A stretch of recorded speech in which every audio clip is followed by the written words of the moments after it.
Ikut daftar Ketua. Gaus. Terima kasih pimpinan. Assalamualaikum warahmatullahi wabarakatuh. Pimpinan dan anggota Komisi 2 yang saya hormati, Bapak Dirjen, sekaligus Gubernur Sulawesi Selatan,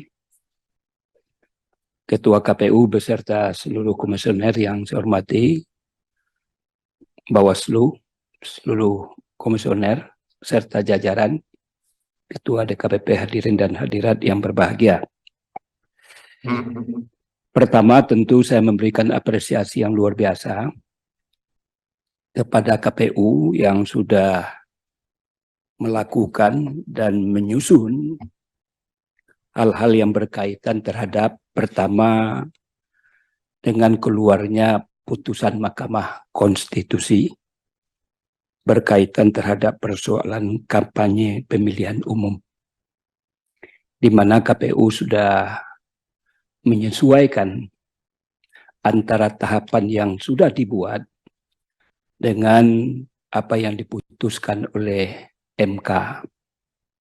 Tentu kita harapkan diberi ruang seluruh partai politik untuk bisa kampanye di lokasi perguruan, apakah perguruan tinggi, dan seterusnya. Tentu kerja-kerja ini tidak gampang dan ini sudah disampaikan dan diusulkan untuk kita sepakati. Yang kedua adalah tentang adanya keinginan dari KPU untuk melakukan percepatan pelaksanaan pendaftaran calon presiden.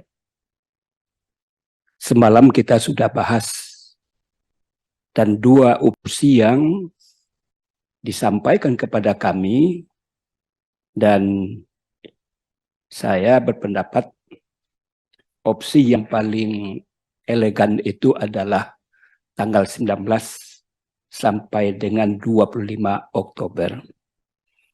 Sebetulnya banyak alasan yang bisa saya sampaikan, tetapi dalam rangka menghemat waktu, menurut hemat saya ini sesuatu yang elegan. Kita memberikan kesempatan kepada partai politik ataupun gabungan partai politik yang belum punya calon wakil presiden. Kalau Kang Saan sudah ada aminnya, jadi tidak ada persoalan. Tapi bagi partai politik, gabungan partai politik yang lain, masih mencari sosok yang tepat untuk itu. Karena apa? Ingin agar ke depan ini partai itulah yang akan memimpin negara ini ke depan. Oleh karena itu, saya memberikan apresiasi juga kepada KPU. Tadinya di berbagai mass media dinyatakan bahwa pelaksanaan pemilu dipercepat itu disampaikan ke media itu 10 sampai 16 Oktober. Tetapi ketika konsinyering kita lakukan, alhamdulillah KPU memberikan opsi tidak hanya itu, tetapi juga tanggal 19 sampai dengan 25 Oktober. Saya dari fraksi Partai Amanat Nasional tentu mendukung opsi yang kedua ini. Kemudian mengenai tadi tentang penghitungan suara, di mana dikatakan bahwa Mahkamah Konstitusi setelah dilakukan judicial review oleh bahwa untuk penghitungan suara sebagaimana yang sudah diakomodir oleh KPU tadinya adalah hanya 1 hari, akibat dari putusan Mahkamah Konstitusi dilakukan pelaksanaan itu bisa 2 hari, bisa. Bukan harus 2 hari, bisa dilakukan 2 hari.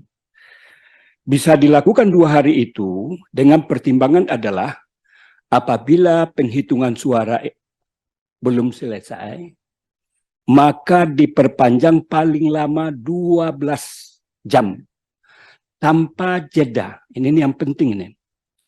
Kadang-kadang di lapangan, Pak Hasyim, itu kalimat yang penting ini diabaikan oleh pelaksana daripada KPPS. Oleh karena itu, menurut hemat saya adalah prinsipnya kita menginginkan pelaksanaan penghitungan pemilihan dan penghitungan itu dilakukan 1 hari. Saya lihat di sini ini adalah upaya-upaya bersifat kasuistis. Saya memahaminya begitu. Kalau bisa 1 hari, kenapa harus 2 hari? Dan pengalaman yang kita lakukan selama ini, insya Allah 1 hari bisa kita selesaikan. Tidak pernah, walaupun ada sangat-sangat jarang, karena ada kasus. Oleh karena itu, ini tentu harus KPU bisa mensosialisasikan ini, jangan menimbulkan persepsi yang berbagai macam sesuai dengan keinginan dan kehendak daripada masing-masing itu. Sehingga bisa ini menimbulkan malapetaka, karena apa? Bisa saja ini dipermainkan oleh orang-orang tertentu, kandidat tertentu, caleg tertentu, partai tertentu. Inilah yang harus diminimalisir. Oleh karena itu, saya menegaskan kepada KPU untuk bisa mewarning tentang kebolehan itu adalah dalam kondisi tertentu. Jadi jangan diberi ruang, sebab nanti karena dikatakan boleh 2 hari, dimanfaatkanlah tidak sebagaimana yang diharapkan. Kemudian tentang paralel ataupun istilah Pak Saad tadi adalah apa namanya tadi, Pak, panel, tentu itu adalah bagian yang dimaksudkan agar jangan sampai terjadi pelaksanaan daripada penghitungan itu menjadi 2 hari. Saya terserah kepada kawan-kawan mana yang paling tepat. Kita kan sudah sangat berpengalaman dalam pelaksanaan penghitungan itu. Dan tentunya KPU lebih tahu persis, walaupun kami juga punya referensi terhadap apa yang terjadi di lapangan, bagaimana dinamika yang muncul dan lain sebagainya, tetapi dalam perspektif pakai KPU sebagai penyelenggara, tentu juga sangat kami hargai.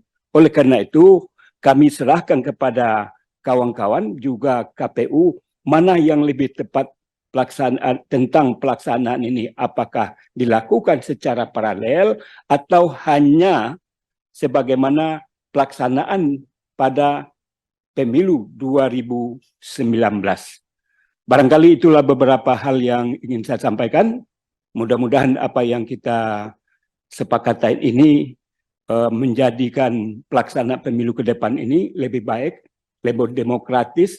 Tadi saya sangat setuju, ada transparansinya, akuntabilitasnya. Jangan sampai persoalan-persoalan itu menjadi ditiadakan. Barangkali demikian pimpinan. Terima kasih. Assalamualaikum warahmatullahi wabarakatuh. Waalaikumsalam warahmatullahi wabarakatuh.